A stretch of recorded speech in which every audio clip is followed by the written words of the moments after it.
आप देख रहे हैं मी मीडिया न्यूज। मैं हूं अभिषेक कुमार और वक्त हो गया है दिन भर के सभी बड़ी खबरों का।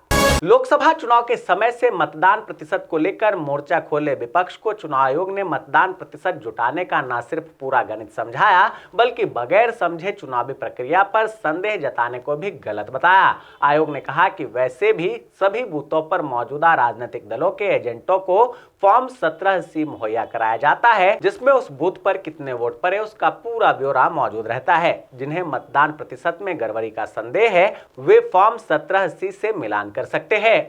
देश में हिंदुओं की घटती जनसंख्या दर से चिंतित संत समाज ने प्रयागराज में लगने वाले महाकुंभ में गहन चिंतन मनन के बाद भविष्य का रोडमैप तय करने की बात कही है। इसमें यह तय किया जाएगा कि कैसे हिंदू समाज को कम से कम 2 से 3 बच्चे पैदा करने के लिए प्रोत्साहित किया जाए। इसके साथ ही केंद्र व राज्य सरकारों पर भी इससे संबंधित नीति बनाने के लिए दबाव डाला जाएगा।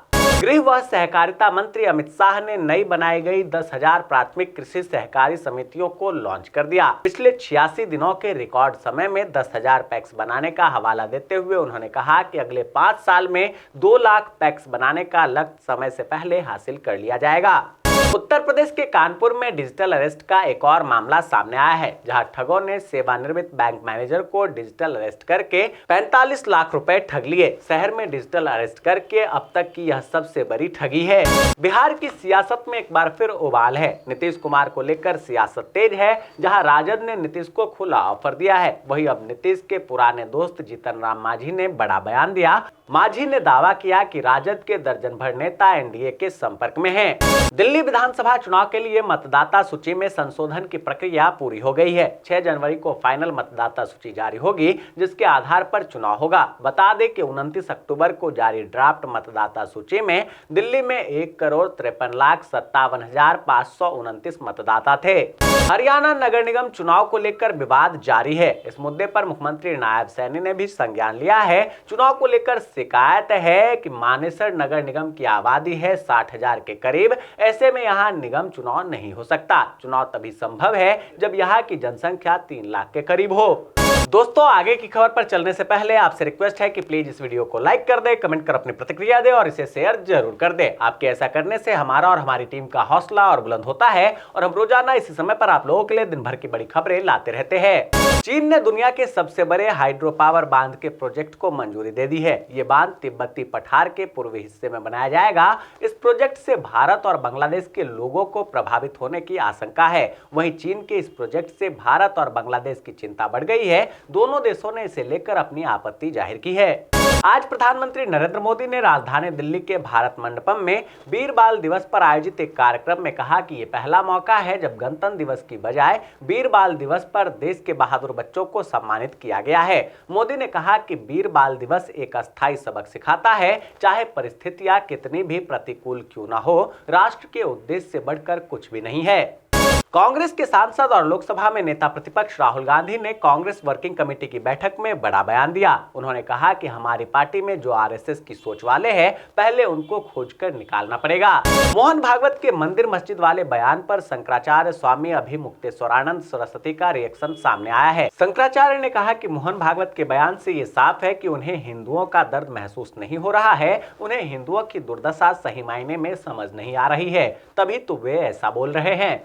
मंदिर मस्जिद के बढ़ते विवादों पर मोहन भागवत के बयान के बाद अब आरएसएस की पत्रिका ऑर्गेनाइजर के संपादकीय में कहा गया कि सोमनाथ से लेकर संभल और उससे आगे ऐतिहासिक सत्य जानने की यह लड़ाई धार्मिक वर्चस्व के बारे में नहीं है, यह हिंदू लोकाचार के विरुद्ध है। यह हमारी राष्ट्रीय पहचान की पुष्टि करने और सभ्यतागत न्याय की तलाश करने के बारे में है।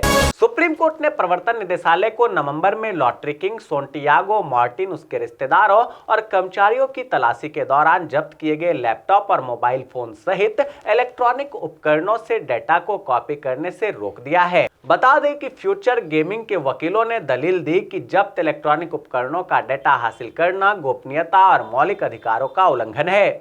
पश्चिम बंगाल के हुगली जिले में एक टीएमसी कार्यकर्ता की लाश एक चाय की दुकान के सामने मिली है। पुलिस के मुताबिक उसके दोनों पैर टूटे पाए गए और हाथ पर भी चोट के निशान मिले हैं। मृतक का नाम महादेव बिश्नोई बताया जा रहा है। वहीं तृणमूल कांग्रेस ने बीजेपी के कार्यकर्ताओं को इस घटना के लिए जिम्मेदार ठहराया और मामले में तत्काल गिरफ्तारी की भी मांग की।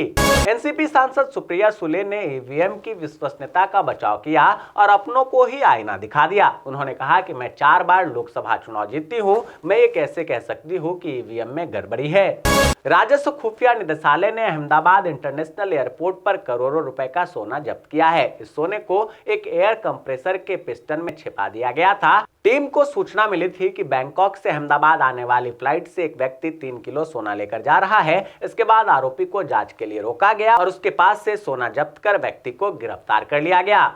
राजस्थान हाईकोर्ट को नए साल में 3 नए जज मिलने जा रहे हैं। सुप्रीम कोर्ट कॉलेजियम ने राजस्थान के 3 न्यायिक अधिकारियों के नामों की सिफारिश की है। इनमें रजिस्ट्रार जनरल प्रमिल कुमार माथुर, जिला एवं सत्र न्यायाधीश जयपुर महानगर द्वितीय चंद्रप्रकाश श्रीमाली और चंद्रशेखर शर्मा का नाम शामिल है। अगर आपको अधिक नींद आती है तो यह हाइपरसोमेनिया यानी नींद से जुड़ी बीमारी हो सकती है। ज्यादा नींद आने से बचने के लिए आप पोषक तत्वों से भरपूर भोजन करें, दिन में पर्याप्त रूप से पानी पिए, सुबह कसरत करें, तनाव से निपटने के लिए मेडिटेशन भी जरूर करें। ऐसा करने से आपकी ये बीमारी धीरे धीरे दूर हो जाएगी। उत्तर प्रदेश में स्टेनोग्राफर भर्ती के लिए आवेदन प्रक्रिया शुरू कर दी गई है, जो निर्धारित अंतिम तिथि 25 जनवरी 2025 तक जारी रहेगी। योग्य एवं इच्छुक अभ्यर्थी तय तिथियों के अंदर ऑफिशियल वेबसाइट upssc.gov.in पर जाकर एप्लीकेशन भर सकते हैं। बठिंडा में एक व्यक्ति ने नकली विधायक बनकर पुलिस को धमकाया है। उसने खुद को भुच्चो हल्का से विधायक मास्टर जगसीर सिंह बताया और थानेदार को उनके पार्टी के वर्करों को ना छोड़ने पर धमकाया। पुलिस ने जांच की तो पता चला कि विधायक उस समय चंडीगढ़ से पटना साहिब गए हुए थे, जिसके बाद पुलिस ने आरोपित हरविंदर के खिलाफ मामला दर्ज कर उसे गिरफ्तार कर लिया है। उत्तराखंड में बर्फबारी से नई टिहरी में बढ़ी सर्दी, केदारनाथ में -15 डिग्री पहुंचा तापमान। झारखंड के शिक्षा मंत्री रामदास सोरेन ने कहा कि राज्य में केंद्र की नई पास फेल नीति लागू होगी। इसके अलावा 26,000 शिक्षकों की बहाली भी की जाएगी। छत्तीसगढ़ के रायपुर में एक महिला ने अपने पति पर कुल्हाड़ी से वार करके उसे मार डाला। दरअसल महिला का पति उसे बच्चा ना पैदा करने पर दूसरी शादी करने की धमकी दे रहा था। मध्य प्रदेश के स्कूल शिक्षा मंत्री उदय प्रताप सिंह ने राज्य की शिक्षा व्यवस्था को लेकर एक ऐसा बयान दिया जिससे सियासी बवाल खड़ा हो गया है। दरअसल पूर्व प्रधानमंत्री अटल बिहारी वाजपेयी की जन्म शताब्दी के अवसर पर रायसेन में एक कार्यक्रम के दौरान उदय प्रताप सिंह ने कहा कि मैं व्यक्तिगत रूप से 500 ऐसे शिक्षकों को जानता हूं जो स्कूल जाते ही नहीं है। उन्होंने छात्रों को पढ़ाने के लिए अपने जगह पर किराए के शिक्षक रखे हुए हैं। हिमाचल कांग्रेस से भाजपा में आए नेताओं ने दिल्ली में भाजपा अध्यक्ष जेपी नड्डा से मुलाकात की। राज्यसभा चुनाव के बाद भाजपा में शामिल हुए इन नेताओं ने कई मुद्दे पर चर्चा की, जिसमें धर्मशाला में केंद्रीय विश्वविद्यालय का निर्माण, विभिन्न मदों में आ रही राशि का सही उपयोग और हिमाचल की राजनीति को लेकर चर्चा होने की संभावना है। माता वैष्णो देवी कटरा में इस समय रोपवे प्रोजेक्ट को लेकर लोग जमकर विरोध कर रहे हैं। वहां के स्थानीय लोगों को डर सता रहा है कि इस परियोजना के बनने के बाद वे बेरोजगार हो जाएंगे। वहीं श्राइन बोर्ड का कहना है कि इस प्रोजेक्ट से श्रद्धालुओं की मुश्किल आसान होगी।